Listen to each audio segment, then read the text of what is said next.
Hello guys, कैसे हो? फिर से एक न्यू वीडियो में आपका स्वागत है।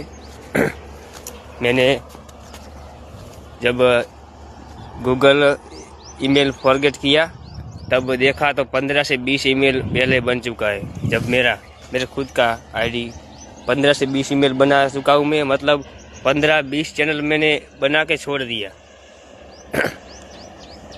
20 चैनल तो समझ लो, एक में 200 सब्सक्राइब, 150, एक में तो 1200 सब्सक्राइब है, लेकिन कोई किसी में रेगुलर में काम नहीं करता हूँ।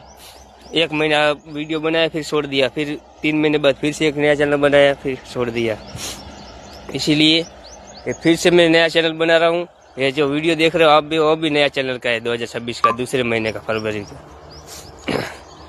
इसीलिए मैं वीडियो बनाता हूँ, हिंदी में वीडियो बनाता हूँ। मैं हूँ गुजराती, लेकिन वीडियो हिंदी में बनाता हूँ। तो आप लोगों को डिसाइड करना है कि मैं हिंदी में वीडियो बनाऊँ या गुजराती में।